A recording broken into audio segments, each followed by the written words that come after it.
The apartment carried the faint scent of fresh rain and untapped potential on the day everything shifted. Alina had been sharing the space with me for precisely 4 weeks, and I was still navigating that peculiar twilight zone between exhilaration and anxiety that accompanies a new room, potentially one like her. I first spotted her during the initial walkthrough of the place. She was answering a call at the kitchen counter. Her posture straight and confident, with sun-kissed olive skin and dark hair that cascaded in loose waves down her back. Her eyes, a striking hazel that seemed to hold stories, flicked toward me with a quick, assessing glance. The property manager had emphasized she needed someone reliable, considerate, tidy, someone who wouldn't hog the bathroom mirror or blast music at odd hours. I assured them I fit the bill, all while inwardly fretting if my scattered sketchbooks and collection of herbal teas painted me as artsy or just eccentric. 4 weeks later, I knew Alina worked in graphic design, that her laughter was a melodic ripple that started soft and built into something infectious, and that she brewed tea with a ritualistic precision that turned it into an art form.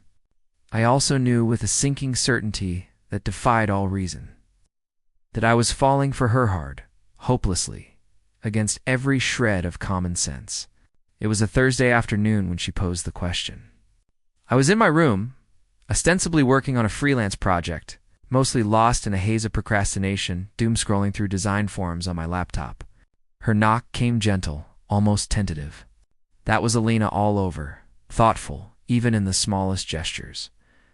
I opened the door to find her standing there in yoga pants and a faded band tee, her hair tied back in a messy bun. She looked a bit sheepish, a flush creeping up her cheeks in a way I'd never witnessed before.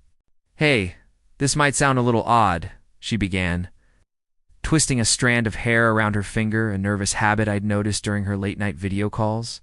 "But I have this favor to ask, and it's kind of personal." My pulse stuttered.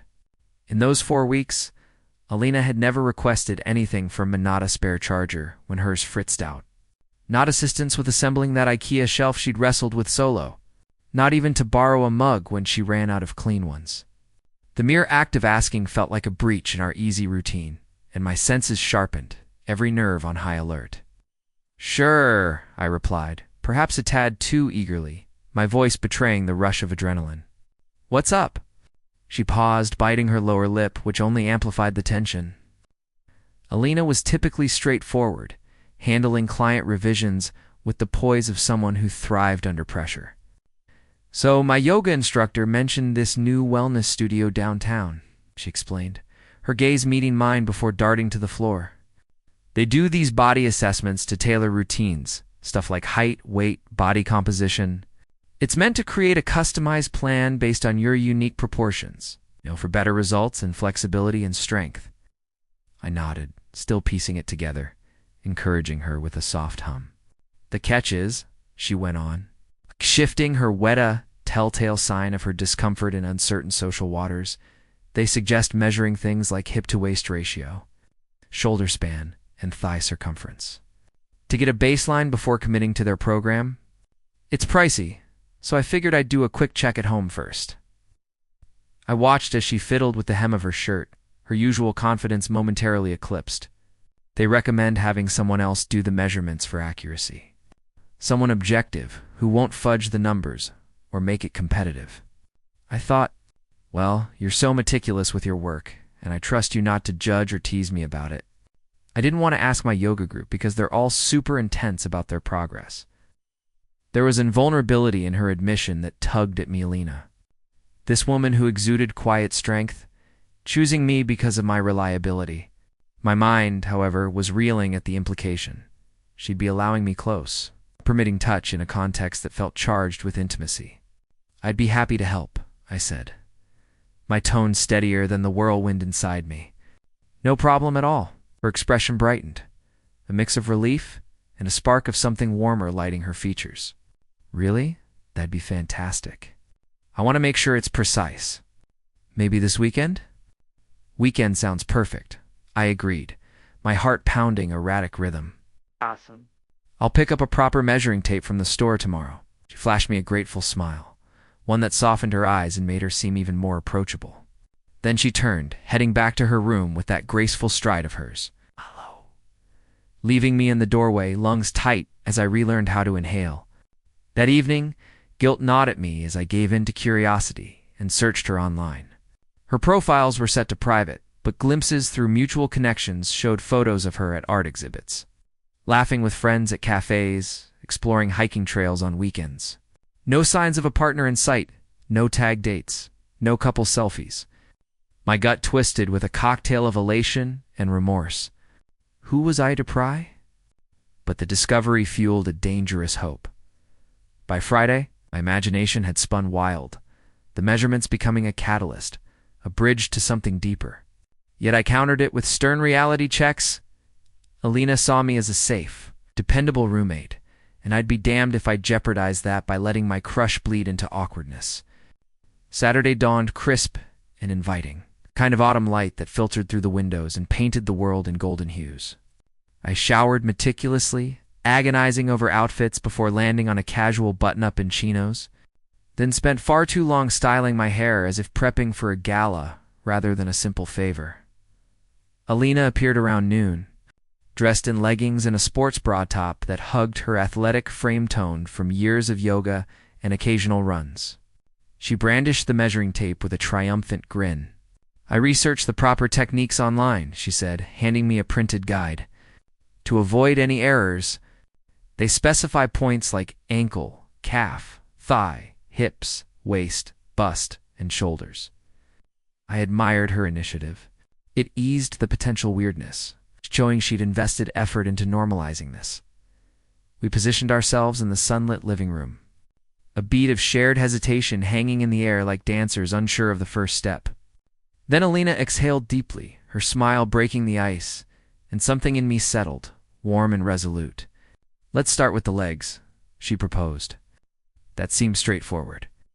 I accepted the tape, motioning for her to stand relaxed. As I knelt to measure her ankle, the proximity hit me the subtle warmth radiating from her skin, the faint lavender scent of her lotion. Her calf was firm, yet yielding under my careful touch, the muscle defined from her active lifestyle. I noted the number aloud, my fingers grazing lightly as I adjusted the tape. For the thigh, it's best measured standing with feet apart. I read from the guide, my voice even despite the internal flutter. She complied, and I encircled the tape around the widest part. Hyper-aware of the intimacy, the way her breathing synced with mine, the trust implicit in her stillness. We progressed to her hips, where the measurement required spanning from one hip bone to the other. My hands steady, but my mind racing. This part might tickle, I warned lightly, trying to diffuse the tension. She chuckled, that infectious sound easing us both. The waist came next. And she lifted her arms obligingly, allowing the tape to wrap around her midsection. I could feel the subtle rise and fall of her abdomen, the reality of her presence overwhelming in its closeness. You're really good at this, she murmured, her voice soft.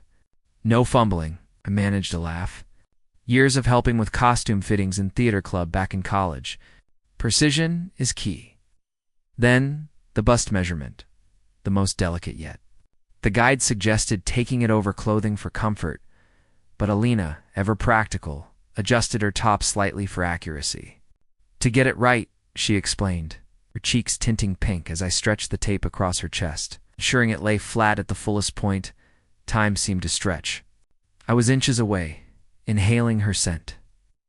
Noting the faint freckles across her collarbone, I'd never noticed before a constellation that begged for stories. A small tattoo peeked from under her strap, a delicate vine winding up her shoulder. And I wondered about its meaning, its history. All good? She asked, her eyes locking onto mine with an intensity that sent a jolt through me. Perfect, I replied, jotting the number. Though my focus was fracturing under the weight of unspoken electricity, we moved to her shoulders.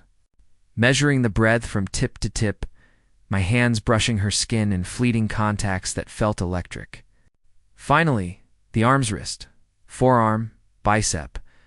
Flex for the bicep one, I instructed, echoing the guide. She did, her muscle coiling under my touch, strong and resilient. The whole process unfolded like a slow dance, each measurement layering intimacy atop the clinical facade. By the end, As she slipped back into a loose sweater, the air hummed with something new and spoken, potent. "Thanks again," she said, her smile lingering longer than usual. "This means a lot, maybe. We could grab coffee after I input these into the app. To celebrate not being total disasters at this?" My heart soared. I'd love that. As she retreated to her room, I lingered in the living room, replaying every touch, every glance. The apartment felt different, now charged with possibility, the scent of rain giving way to something warmer, brighter. The scent of fresh linen and a subtle hint of lemon lingered on his skin as I ran the tape measure across his broad chest. I mumbled the number to myself, jotting it down on the notepad. But my voice echoed oddly in the quiet apartment, like it belonged to someone else. "You good?" Ethan asked, his brow furrowing slightly as he caught my eye. When I glanced up, he was watching me with a curious intensity that sent a flutter through my stomach when I couldn't quite decipher. "Yeah," I replied, forcing a casual tone. "Just making sure these are accurate for you." "Trust you will," he said softly, and there was a warmth in his words that made me hesitate, my fingers lingering a second too long on the tape.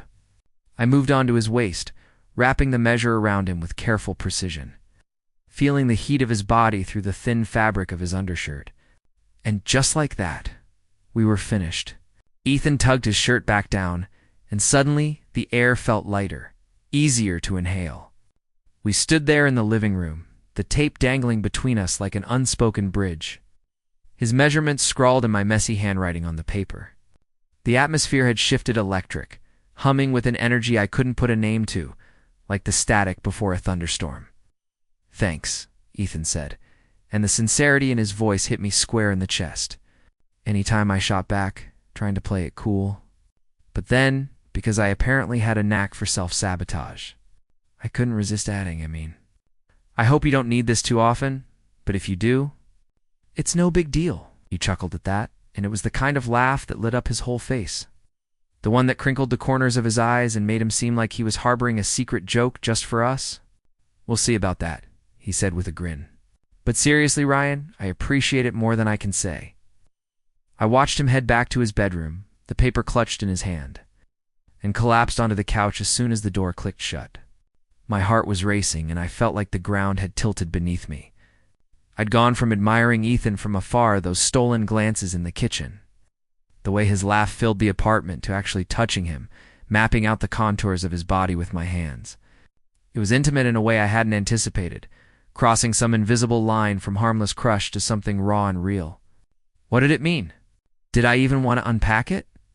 That night, lying in bed with the city lights filtering through my blinds, I let my mind wander. Maybe that lingering look he'd given me wasn't just politeness. Maybe the trust we'd built as roommates was evolving into something deeper. Maybe, I thought, replaying the feel of his warm skin under my fingertips, this was the spark of something new. The weekend dragged on in a haze of overanalysis and restless energy. Saturday night bled into Sunday morning as I paced the apartment, replaying every second of that measuring session. Had his breath hitched when I got too close? Was that pause in his voice intentional? I'd always been the type to dissect moments like this, turning them over in my mind until they lost their shape. But this felt different, more potent, more dangerous. Ethan had been out most of the day, hitting the gym or meeting friends, leaving me alone with my thoughts. By Sunday afternoon, I'd reorganized the kitchen cabinets twice and binge-watched. Half a season of some mindless show just to distract myself. That evening, I found a sticky note on the fridge. "Hey dude, thanks for the measurements there, spot on. My trainer suggested I amp up my routine with some HIIT classes. Sounds brutal, but I'm game. Catch you Monday night. E." It was straightforward, bro. Why? The kind of note roommates left all the time. No hidden codes, no flirtation. And yet, I must have read it 24 times, scanning for subtext that probably wasn't there. Why did he mention his trainer? Was he hinting at more sessions like Saturday? Or was I just projecting my own hopes onto a scrap of paper? It was pathetic, really. But the addiction to the possibility was too strong to ignore. Monday arrived with a relentless downpour. The kind that turned the streets into rivers and soaked everything in a gray melancholy. The apartment felt heavier, the air thick with an unspoken anticipation, like the calm before a wave crashes. I'd tried to shove the weekend's obsessions aside, focusing on work emails and errands, but they'd crept back in during every quiet moment. By evening, I was fidgeting in the living room, alphabetizing the stack of books on the coffee table for what felt like the umpteenth time when the front door swung open. Ethan stumbled in, shaking rain from his dark hair, his coat dripping onto the welcome mat. He smelled like wet pavement and that faint cologne he always wore, earthy, with a touch of spice that made my pulse quicken. I asked, aiming for nonchalant as I set down a book. He nodded, slinging his backpack onto the hook by the door with a weary thud.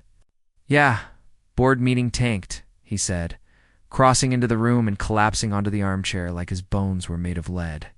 His tie was loosened, shirt rumpled. The exhaustion etched on his face told a story of its own, a long, grueling day that had drained him dry. Not a total disaster, but there were these miscommunications that spiraled out of control, made the whole thing drag on forever. I leaned against the wall, crossing my arms. "What went down?" He hesitated, rubbing his temples as if debating how much to share. Our friendship had grown steadily since he'd moved in 3 months ago. It was shared meals, movie nights, the occasional deep conversation, but we'd kept things surface level, respecting each other's space. No late-night confessions, no baring of souls. Until now, maybe? "My team lead pushed for this aggressive pitch on the new project," he explained, his voice laced with frustration. "But the execs interpreted it as something way off base." We spent the first hour talking past each other, and by the time we cleared it up, everyone's tempers were frayed. It was avoidable, you know? If I'd just probed more at the start, I knew that self-doubt all too well, the gnawing question of whether you were cut out for your role. "That sucks.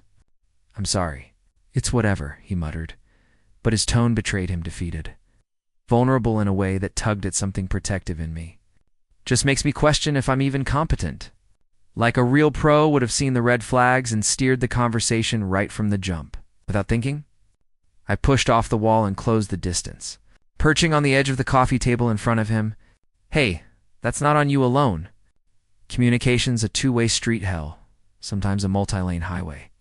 Everyone shares the blame for clarity." He lifted his gaze to mine, and I saw the shift. The tightness in his shoulders easing, a flicker of relief in his eyes. "You're right," he admitted with a small, tired smile. "But in the heat of it, it's easy to beat yourself up." "Totally," I agreed, sliding into the seat beside him on the couch. The rain pattered against the windows, a soothing backdrop to the moment. We lapsed into silence, but it wasn't awkward, it was companionable. The kind that wrapped around you like a blanket as the minutes ticked by. I watched him unwind. His breathing slowed, the furrow in his brow smoothed out.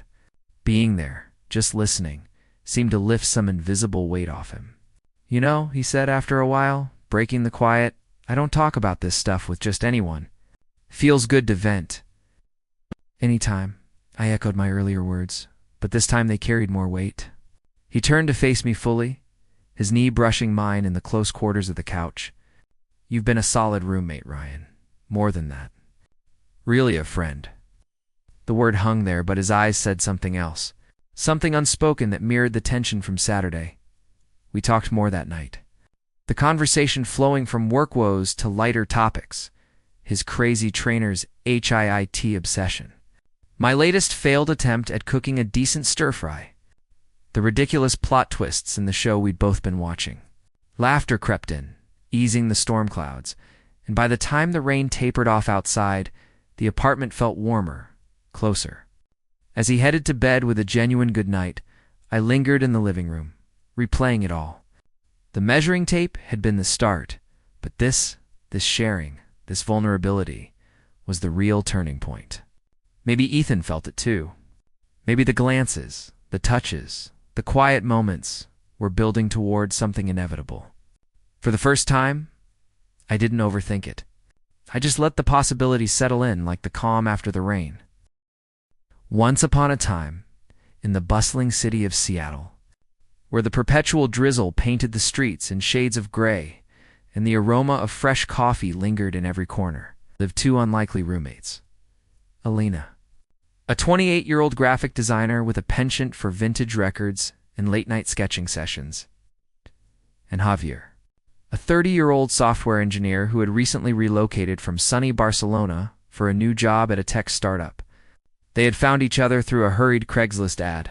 Lena needed someone to split the rent on her cozy two-bedroom apartment overlooking Puget Sound, and Javier was desperate for a place that didn't feel like a sterile hotel room. What started as a practical arrangement soon evolved into something far more intricate. Woven with unspoken glances and shared silences, it had been a rainy Friday evening when the shift began. Much like the one in the original tale, but with its own unique flavor. Alina had come home from a grueling day at her design firm, her backpack slung over one shoulder, dripping water onto the hardwood floors. Javier was already in the living room, lounging on the worn leather couch they had thrifted together during his first week.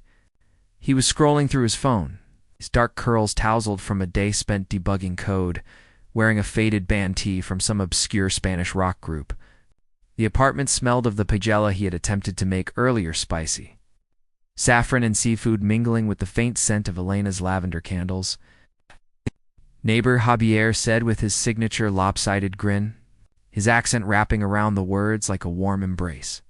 He always called her that, a playful nod to their proximity without the intimacy of real names sometimes. Alina kicked off her boots and collapsed into the armchair across from him, letting out a dramatic sigh. "Rough day?" he asked, setting his phone aside. His eyes, a deep brown that reminded her of rich espresso, held a genuine curiosity. Javier had this way about him, attentive, thoughtful, like he was always one step ahead in noticing when someone needed a listening ear. Ah, you could say that. Elena replied, rubbing her temples. "Client wants a complete redesign by Monday, and my boss thinks sleep is optional. How about you? Conquered any digital dragons today?" He chuckled, a low, rumbling sound that made the room feel less empty. Just the usual bugs. Nothing heroic. There was a pause, the kind that had become comfortable over the past month, filled with the patter of rain against the windows. But tonight something felt different. Javier shifted, his expression turning more serious. "Can I ask you something kind of personal?" Elena's pulse quickened, a familiar flutter she had been ignoring since the day he moved in. "Shoot. Do you ever feel like you're not where you're supposed to be? Like everyone else has their path all laid out, and you're still fumbling with the map?" The question hung in the air, raw and vulnerable. Alina stared at the steam rising from the mug of tea Javier had wordlessly prepared for her earlier. He knew she preferred chamomile after a long day, with just a hint of honey. This wasn't surface talk. This was delving into the undercurrents they had both been skirting. She could have brushed it off with a joke, maintained the easy banter, but something in his eyes urged her toward honesty. "All the time," she admitted, her voice softer than intended. "I mean, look at me, 28, and still freelancing gigs while my college friends are buying houses and popping out kids. I feel like I'm perpetually in beta mode, you know? Testing life without committing to a final version." Javier nodded, his relief palpable. "Exactly. I'm 30 now, and back home in Spain. My family thinks I should have it all sorted career ladder, maybe even settling down. But here I am, in a new country, debugging apps for strangers. It's like, who wrote this script?" Alina laughed, a genuine burst that eased the tension. "Society's algorithm, probably. The one that feeds you Instagram reels of people your age launching startups or traveling the world on yachts. It's all curated bullshit." The swear word slipped out, uncharacteristic for her around him. She usually kept things polished, professional, but Javier didn't flinch. Instead, he threw his head back and laughed, a sound so freeing it made her want to capture it, bottle it up for rainy days. "Dios, thank you for saying that." I needed to hear I'm not the only one faking it. Emboldened, Alina leaned forward. "Who says we have to have it figured out by now? That's just some arbitrary milestone. My parents drilled it into me college by 18, job by 22, marriage by 28. But life's not a checklist." Javier's smile faded into something more introspective. "My abuelo's grandparents, they had it all planned. Married young, steady jobs. But me? I left everything behind for this opportunity, and now I'm wondering if it was the right call. He stood abruptly, heading to the kitchen. Alina heard the clink of mugs, the whistle of the kettle. Moments later, he returned with 2 steaming cups of herbal tea, handing one to her as if it were the most natural thing in the world. No questions, just assumption. It warmed her more than the drink itself. "Can I tell you something else?" he asked, settling closer on the couch this time, their knees almost brushing. Alina's nerves ignited, a spark racing through her veins. "Of course. Remember last weekend, when you helped me set up that home office?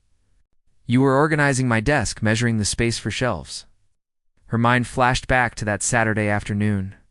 Javier had asked for her input on rearranging his room, claiming he needed a creative eye. She'd grabbed a tape measure from the toolbox, kneeling to check dimensions while he stood nearby, his presence filling the small space. It had felt intimate, charged, her hands brushing against his accidentally as she noted measurements. No. "Yeah," she said, her throat dry. "Well, it wasn't just about the shelves," Javier set his mug down, his gaze locking onto hers. "I've been here a month, and I know you blast indie folk music when you're designing, that you alphabetize your spice rack like it's a library, and that you talk to your plants like they're old friends. But those are just ... fragments. I want to know the whole you. The stories behind the sketches, the dreams you chase when no one's watching." Alina's heart hammered a wild rhythm against her ribs. This was the precipice, the point where she could retreat to safety. But the rain outside mirrored the storm inside her, urging her forward. "Javier, I was nervous that day. Terrified, actually." He tilted his head, concern etching his features. "Of what?" "Of this," she gestured between them. "Of getting too close. You're here every day, making breakfast burritos that taste like home.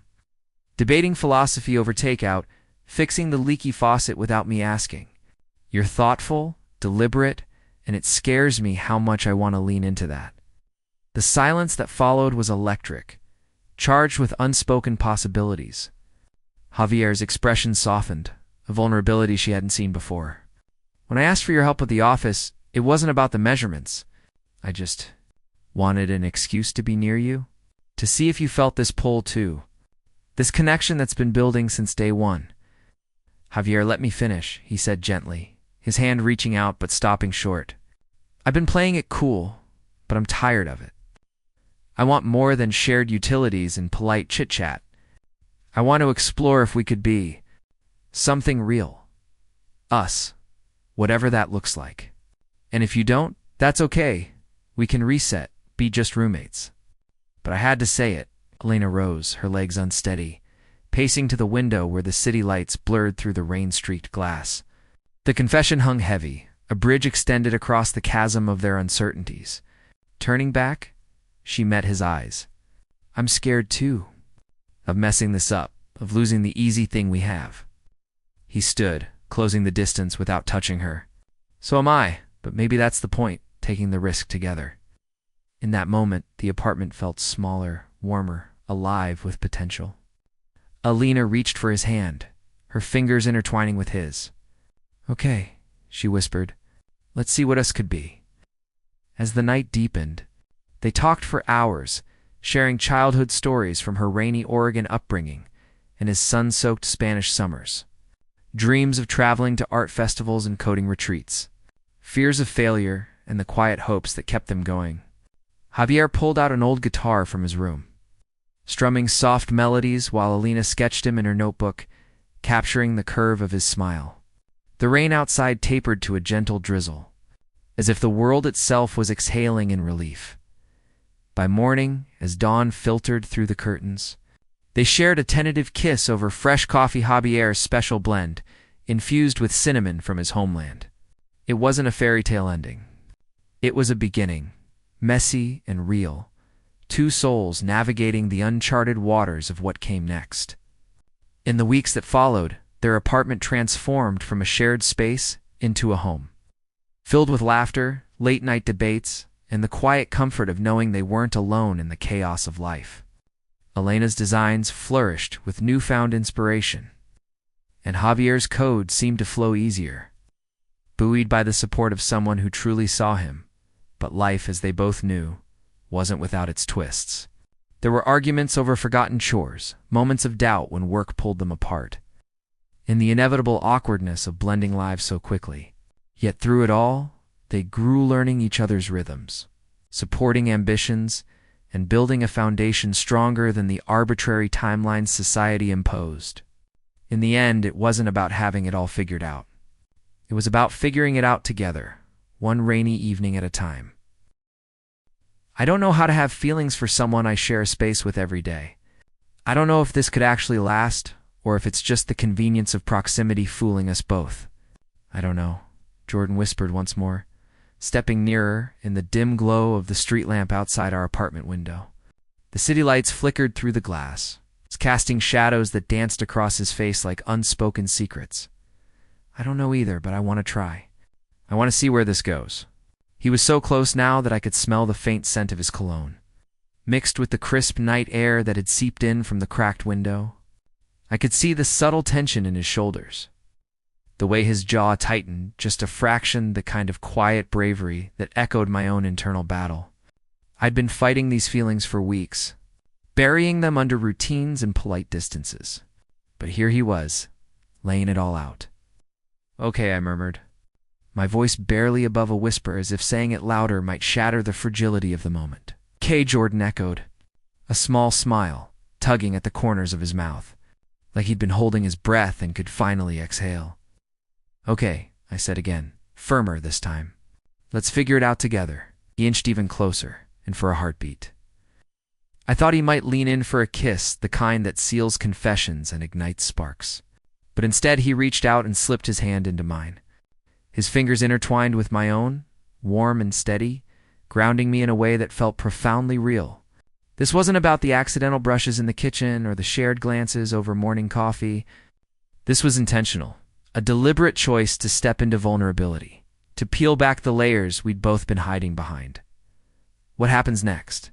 I asked, my heart pounding in my chest, a mix of excitement and fear swirling inside me. Jordan's smile widened, transforming his face from uncertain to resolute, like someone who'd finally tossed aside the map and decided to navigate by instinct. "Now we talk. Really talk about everything we've been avoiding. And maybe we step out of this bubble, go on a proper date somewhere that's not these four walls. With takeout containers and Netflix queues?" "I'd love that," I replied. And the words carried the weight of all the suppressed desires I'd been carrying. For so long, I'd convinced myself that wanting him was a risk not worth taking, that it could ruin the easy rhythm of our shared life. But in that instant, holding his hand, I felt permission flood through me to want, to hope, to try. We lingered there in the living room, fingers laced, the hum of the city outside fading into a soothing backdrop. The clock on the wall ticked softly, marking the shift from hesitation to possibility. I realized then that this was the true starting point, not the awkward measuring session from that rainy Saturday a few weeks back, where we'd laughed nervously over tape measures and body stats for some fitness app he was testing. Not the 3 weeks of tiptoeing around each other afterward, pretending the air wasn't charged with unspoken tension. This was it.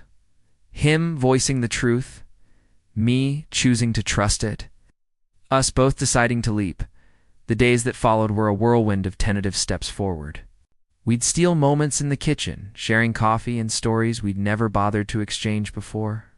Jordan opened up about his quirky habits. It's like how he alphabetized the spices because it made him feel in control amid the chaos of his graphic design job.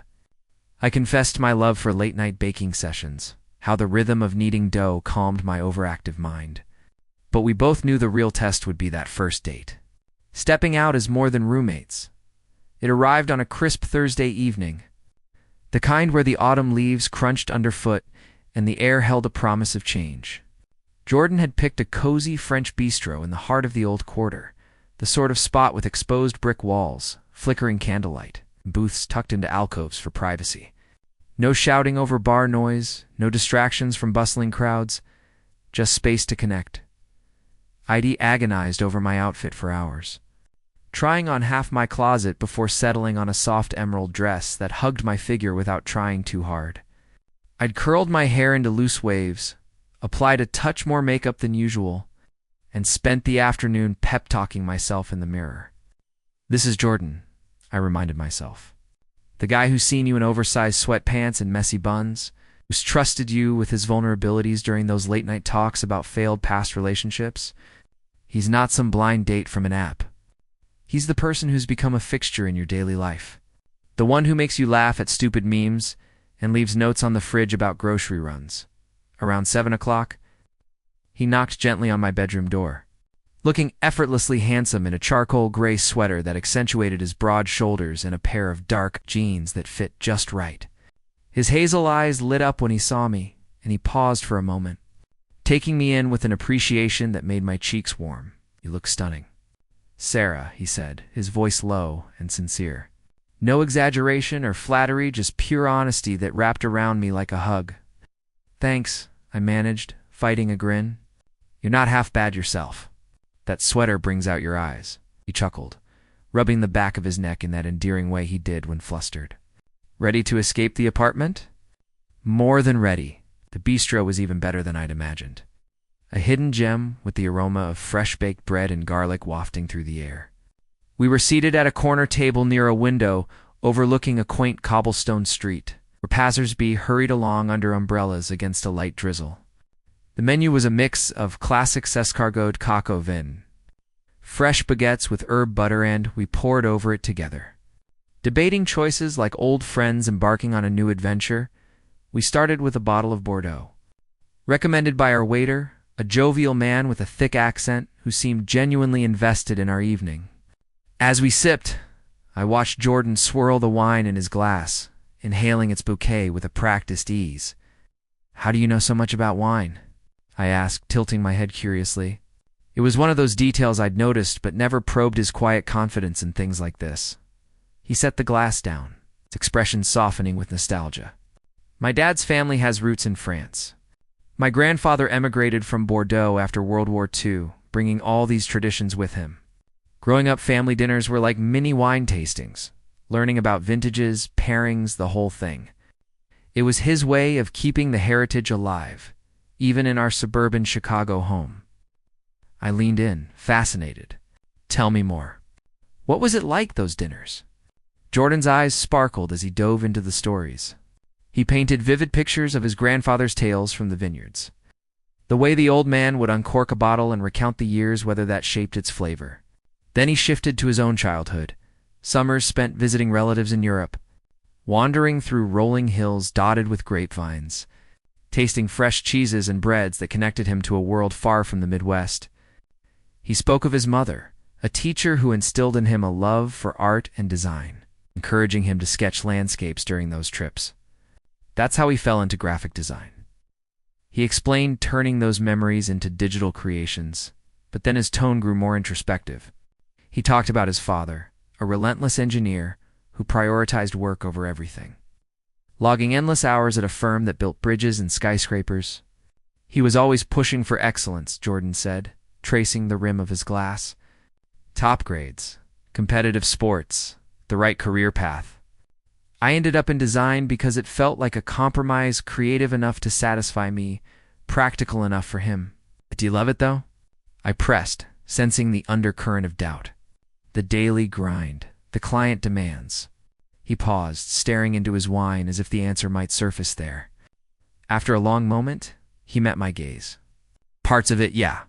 I thrive on the challenge, taking a chaotic brief and turning it into something clean, impactful. Solving visual puzzles, making brands come alive. But the rest? The endless revisions for approval.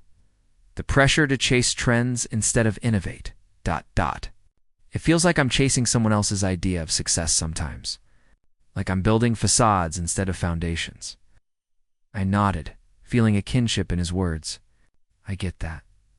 My job in marketing is the same, crafting stories for products I don't always believe in, all for metrics and likes. But hearing you talk about your family, it makes me want to know more. What about siblings? Any wild stories there? He laughed, a genuine belly-deep sound that drew a smile from the couple at the next table. Oh, one sister, younger by 3 years. She's the rebel dropped out of college to travel the world as a photographer. Dad was furious, but she's happier than any of us. Last I heard, she's in Thailand, capturing street life. As the appetizers arrived, warm goat cheese salad for me, PT for him, we delved deeper. I shared my own background. Growing up in a small town in Colorado, where mountains framed every view and outdoor adventures were the norm, my parents, both educators, had fostered my curiosity, but their divorce when I was a teen had left me wary of commitments. That's why living with you felt safe at first, I admitted. No strings, just shared space. But now, it's more. Jordan reached across the table, his hand covering mine again. That same warmth from before? I'm glad it's more. Scary as it is, the main courses followed. Steak frite for him, bouillabaisse for me. Bowl. Each bite accompanied by easy conversation that flowed like the wine. We talked about dreams deferred his secret wish. The main courses followed. Steak frite for him, bouillabaisse for me. Each bite accompanied by easy conversation that flowed like the wine. Adored. We talked about dreams deferred his secret wish to design album covers for indie bands. My aspiration to write a novel someday. We laughed over shared pet peeves, like bad drivers and overpriced coffee, and confessed silly fears, like his aversion to heights, despite loving hikes. By dessert, shared creme brulee that we cracked with synchronized spoons the evening. Felt like a tapestry woven from threads of our pasts and presents. As we stepped out into the cool night, arms linked, the rain had stopped, leaving the streets glistening under the lamps. Walking home, we didn't rush. Instead, we meandered, stopping at a park bench to watch the stars peek through the clouds. This feels right, Jordan said softly, pulling me closer. It does, I agreed, leaning into him. And in that moment, with the world quiet around us, I knew we'd crossed from uncertainty to something real, something worth nurturing. The apartment. Awaited, but now it was a home for possibilities, not just proximity. I understood this deeply. I was a barista. Yes, a barista, which I'd mentioned once in passing, and which Alex had remembered. And I often felt the same tension between what I loved about my job and what I felt I was supposed to want from my career. That's why I love crafting drinks, I told him. It's not glamorous. Nobody's throwing awards at me, but every day I get to create something that brightens someone's morning. Sometimes it's a perfectly balanced latte for a student cramming for exams. Sometimes it's just a simple black coffee for someone needing a quiet moment. And that feels like enough. It is enough, Alex said quietly. I think we've just been conditioned to chase bigger things until the chase itself overshadows what we're actually. After we split a dessert, a decadent chocolate mousse that tasted like everything wonderful about savoring. Life's small indulgences. And when our hands reached for the same spoonful, he didn't pull away. He let our fingers brush against each other over the spoon. And it was one of the most intimate moments I'd ever experienced, which spoke volumes about how deliberately we'd kept our distance until now. After dinner, Alex suggested a stroll through the park. The city at dusk had a different vibe, calmer, more inviting, brimming with unspoken promises. We wandered along the winding paths lined with blooming cherry trees, and he reached over and took my hand again, this time with a sureness that suggested he'd already memorized how our palms aligned. I want to ask you something, Alex said, when we'd found a secluded bench overlooking a small pond, and I want you to be completely honest. All right, I replied, my heart picking up pace, wondering what could be more raw than the conversations we'd already shared. When I asked you to help me with that sketch, did you know what I was really up to? Did you know I was just looking for an excuse to get closer to you? I thought about dodging the truth, offering a polished response. Instead, I admitted I wasn't certain, but I hoped. Alex paused our walk and turned me toward him. We were under the soft glow of a park lantern. I could read every emotion on his face, the anxiety, the anticipation, the resolve forming in his eyes. I've been thinking about you for months, he confessed. Wondering if the feeling was mutual? Trying to navigate how to close the distance without risking what we already built as friends and roommates. Then it hit me. Distance was the issue. The wondering was holding us back. I just needed to ask. I'm glad you did, I said, feeling a warmth spread through me. Good, Alex responded, a small smile breaking through. Because there's something I want to do, and I need to know if you want it too. What? I asked, though deep down I suspected. He leaned in and kissed me. It was tender and measured, as if he was still respecting the careful boundaries we'd upheld. But it was also sincere and unwavering. His hand gently cupped my cheek, and in that instant, I realized I'd been yearning for this exact touch, the tangible reality of his lips on mine.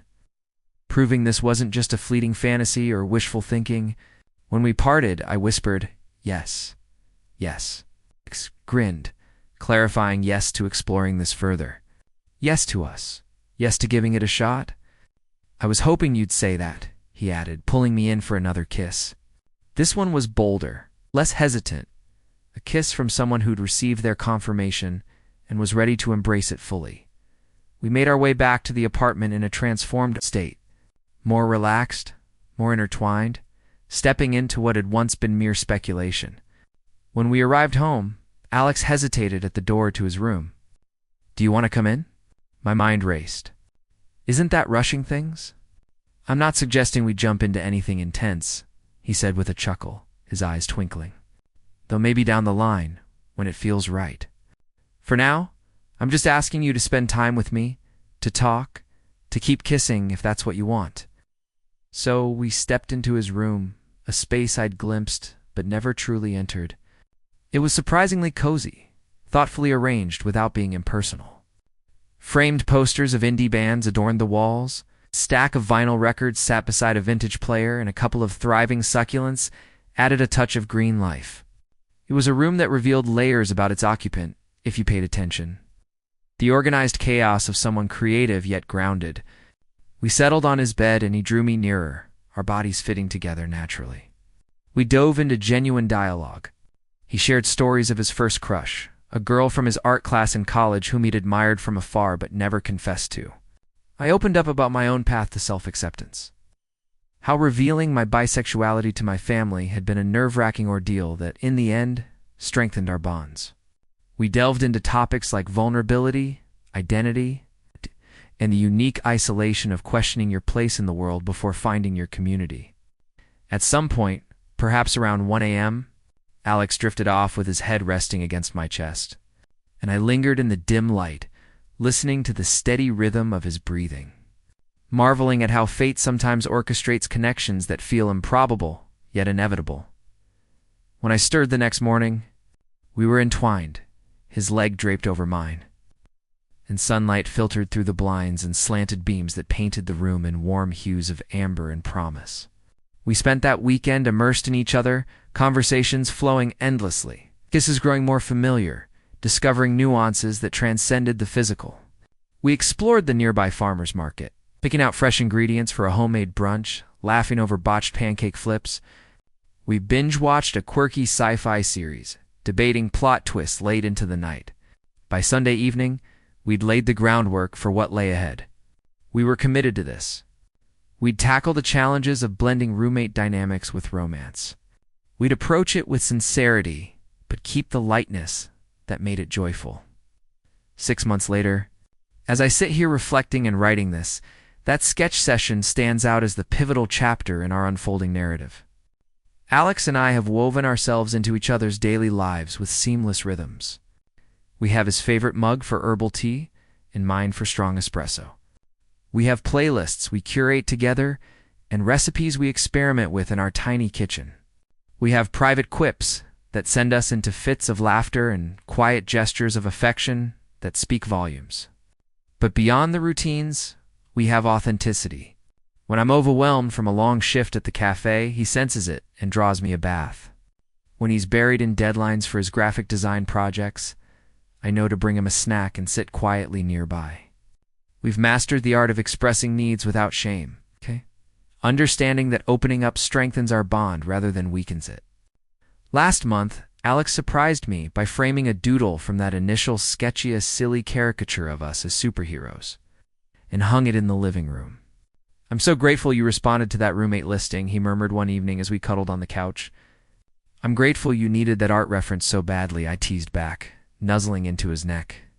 He burst into that infectious laugh of his, the one that now echoes through our home like a familiar melody.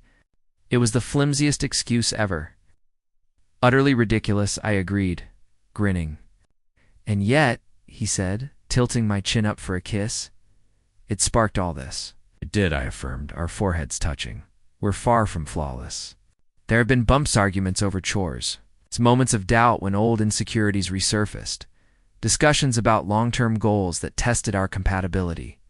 Real partnerships demand that navigation, after all. But there's a profound shift that comes from being truly seen by someone in all your flaws, dreams, and idiosyncrasies. It empowers you.